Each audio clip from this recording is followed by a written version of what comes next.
Okay, believe it or not, I'm making this vlog at exactly 4:20 a.m. Madaling araw po.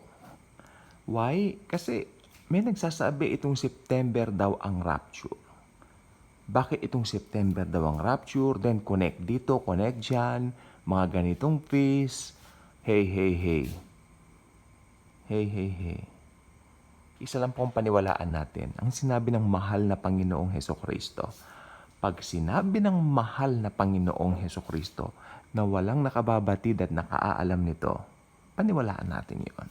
Kaysa maniwala ka dito sa ganito, ganyan. Alam po ba ninyo noong September 22, may nagsabi po nung ah, October 2022, magra-rapture daw. Tapos nung hindi natuloy yan, ang sabi na naman niya, December 2022 na naman daw. Christmas rapture, kapa niya. Isa po siyang American vlogger ng Christian vlogger po. Sabi ko, anong ginagawa nito? At pinagmalaki pa niya, I'm doing this for almost ganitong years kanya. Nakalimutan ko na po yung exact. Pero gusto ko sabihin ngayon sa kanya, you're doing that nonsense for how many years? 'Di ba? Why? Why instead of sharing the gospel kung ano-anong kalokohan at kabalbalan ang ginagawa ng ibang mga ganyan? Ito ang peace ng ganito. Ako wala pa akong alam sa mga peace ng mga Hudyo. Sa totoo lang, Tanaka, peace of ganito. I don't care. I don't care. It doesn't matter. It doesn't matter. What matters most is New Testament. Ang nakalagay po sa New Testament, sabi ni Jesus, walang nakakaalam o nakababatid ng araw. 'Di ba? In fact, nung nandito po sa lupa ang Panginoon, sabi niya, in fact, maski ang anak hindi alam. Pero siyempre, Diyos si Jesus. Ngayon, alam niya na. Kasi nag-restore na yung kanyang position as Diyos sa langit.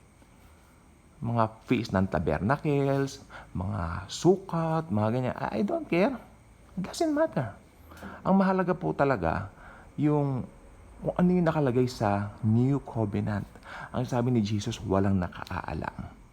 Sabi ko, nakakabahala. September, nagpapangalan na sila ng date, nagpapangalan na ng ganito, ng time. Don't do that. If you are a follower of the Lord Jesus Christ, susunod ka sa Kanya, simple lang naman. Huwag ka magpapangalan, huwag ka magbabanggit ng mga kalokohan na ganyan. Nonsense. Alam mo kung bakit? Hindi matutupad yung sinasabi mo. You are a false prophet pag ganyan ka. You're making nonsense. Sayang lang yung content mo. Di ba? Go back to the Bible. Maganda, mag-share lang tayo ng good news ni Jesus na napahamak ang tao pero may kaligtasan. Ayan ang good news. Ayan ang gusto ni Pablo na ating ipangaral nga yung good news ng kaligtasan. Di ba? Ganyan tayo tinawag. We were called to, share the love of Jesus. Kung ano nung kalokohan ang narinig ko, September, enough of that. Enough of that. Tingnan po ninyo, 4:20, ano ba ngayon?